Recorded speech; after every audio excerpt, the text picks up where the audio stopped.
Curiosidades acerca del callar, del silencio. Vamos a citar a personajes famosos que hablaban poco. O también nos referiremos a cuestiones de etiqueta que imponían cerrar la boca, e incluso hablaremos muchísimo de algunos grupos religiosos que tuvieron y tienen aún como premisa el silencio. Algunos historiadores han dicho que el silencio ha sido uno de los elementos esenciales de muchas religiones. En la antigüedad clásica se privilegiaba una retórica elocuente y verborrágica. Hablamos, por ejemplo, de los grandes oradores griegos, cuya elocuencia servía como prueba, tenía un valor de prueba en los juicios. Si un abogado, vamos a llamarlo así, era elocuente, pues eso servía para ganar la contienda. No se analizaban tanto los hechos expuestos como la forma en la cual se los exponía. Pero hoy hablaremos de silencio. Decíamos que, aunque en la antigüedad se privilegiaba esa verborragia, por ahí el silencio religioso o el silencio sagrado no era infrecuente.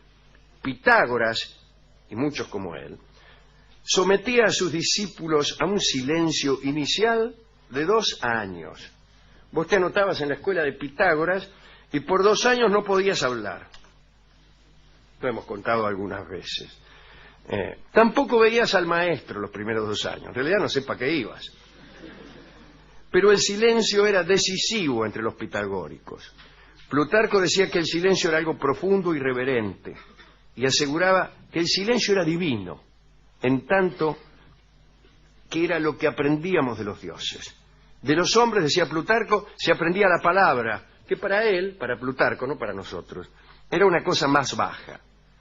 Los padres de la Iglesia se acercaron a este pensamiento.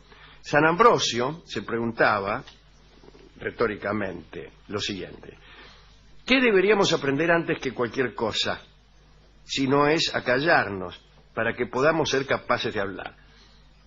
Decía esto que es hablar de más, ¿no? Decir esta frase es contradictorio con lo que se está indicando. San Ambrosio, que además fue el que inventó la manera de leer el silencio, ¿no? Bueno.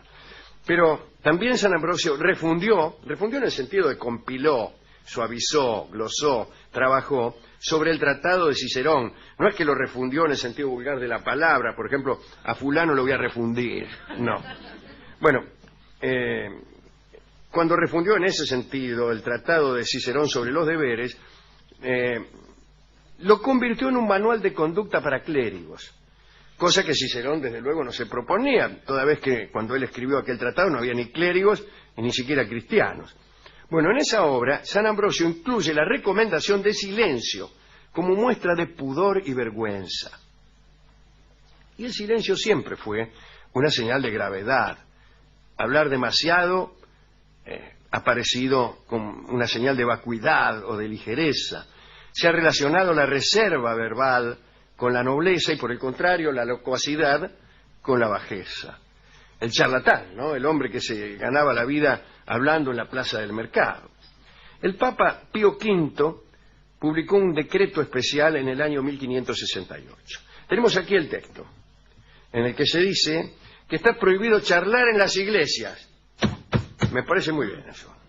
San Carlos Borromeo, arzobispo de Milán, impuso la pena de 10 días en cana, pan y agua a quien conversara en la iglesia.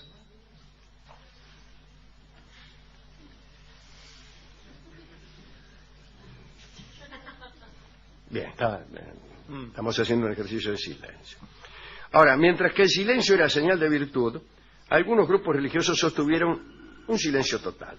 San Bruno de Colonia fue el fundador de la orden de la Cartuja, los cartujanos, e hizo voto, el amigo San Bruno, de silencio riguroso. Él y todos los monjes que lo siguieron, ¿no? Se retiraron al desierto de la Chartroise, cerca de Grenoble, donde cada uno empezó a vivir al estilo de los antiguos anacoretas de la Tebaida, pero no en la Tebaida, sino aquí donde les acabo de decir. Y hay una anécdota graciosa acerca de San Bruno.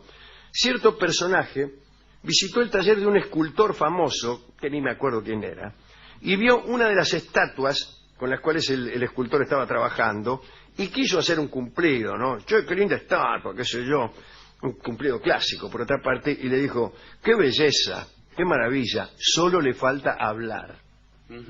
Y el escultor le contestó: pues si hablara, yo sería el menos talentoso de los hombres, porque es la estatua de San Bruno, que justamente no hablaba, ¿no? La cuestión es que la Orden de la Cartuja, esta de San Bruno, tuvo cada vez más fieles. Nadie hablaba, tenían un complicado lenguaje de señas para satisfacer las necesidades cotidianas. Bueno, entonces lamento decirle que hablaban, se comunicaban. Bueno, sí. Cuando otros religiosos hablaban acerca del valor de las palabras edificantes, los cartujos escribían acerca de los peligros espirituales de la locuacidad. Bueno, pero se puede ser demasiado hablador escribiendo. Es curioso, no renunciaban a la expresión de los pensamientos, renunciaban a la forma sonora de esa expresión. Pero escribían tranquilamente, y escribían 20 páginas para decir nada. Macedonio Fernández, refiriéndose a Víctor Hugo, lo calumnió del siguiente modo: ¿qué querés con ese gallego? El lector se fue y él sigue hablando. Extraordinario. Bueno, en el siglo XIV, ya muerto San Bruno, vamos a darlo por muerto, pobre San Bruno, debe haber muerto en silencio además. Ya muerto San Bruno, el Papa Urbano V quiso dar a esta orden de los cartujanos, que no hablaban, una muestra de aprecio y consideración. Dice: lo voy a favorecer, estos tipos que son buena gente. Y decidió reformar las reglas austeras de aquella orden, haciéndola más suave en algunos aspectos. Como, por ejemplo, en el referente a no hablar. Dijo: bueno, desde ahora pueden hablar. Y el proyecto indignó a los cartujos, y enviaron una carta toda llena de objeciones, una carta de 20 páginas. Urbano, pensando que les estaba haciendo un favor, decidió seguir adelante con esa reforma. Es decir, decidió dejarlos que hablaran. Y entonces apareció en el Palacio Papal de Aviñón, por la época de los papas en Aviñón, una comitiva muy extraña. Era una delegación de ancianos cartujos que desfilaron silenciosa y tristemente ante Urbano V y su corte. Tanto el Papa como los cardenales quedaron estupefactos ante lo insólito de aquella embajada. Porque en verdad todos los que acudían a la curia apostólica lo hacían para manguear alguna dispensa, algún indulto, una exención, pero no, los cartujos querían vivir con toda severidad y mantener su silencio. Entonces Urbano no continuó con sus reformas y tampoco ni siquiera los obligó a que le dirigieran la palabra y ni los atendió. Lo dejó nomás que hicieran lo que quisieran, o mejor dicho, los dejó nomás que no hicieran lo que quisieran. Los cuáqueros, aquellos tipos que temblaban, ¿no? Consideraban las palabras como signos de vileza, como una parte del siglo, del mundo exterior, y recomendaban abstenerse de decir muchas palabras. La ilustración más notable del repudio de los cuáqueros a la palabra fue la institución de la llamada reunión silenciosa, una forma de culto sin oraciones, sin sermones, de exclusiva meditación. Los reyes también consideraban una virtud el permanecer silenciosos. Ahí están los reyes de España, ¿no? Los Austrias de Felipe II en adelante.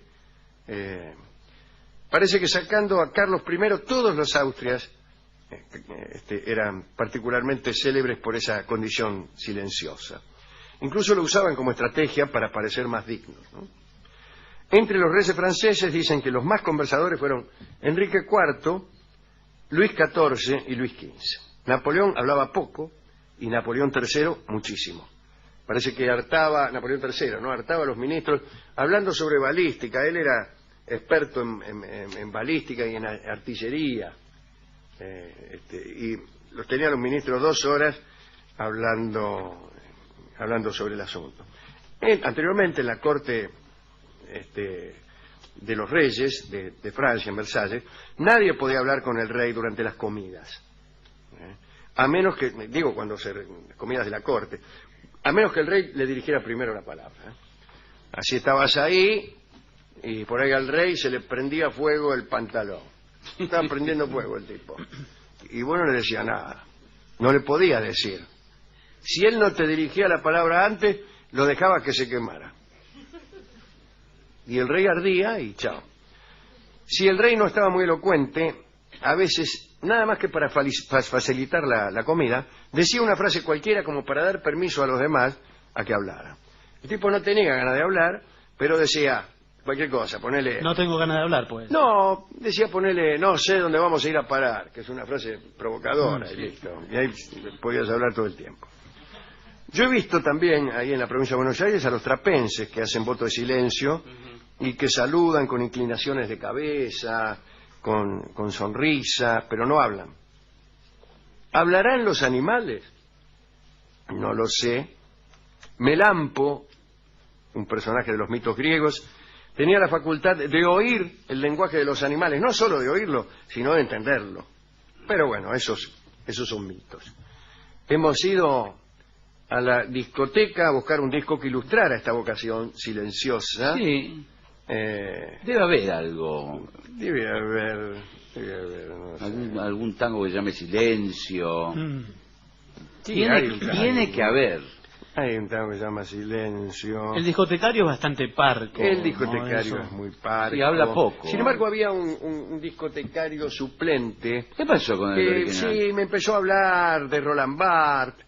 Mira qué bien. Dice, mire, Silencio, lo que es producido, dice, exclusivamente para no ser signo,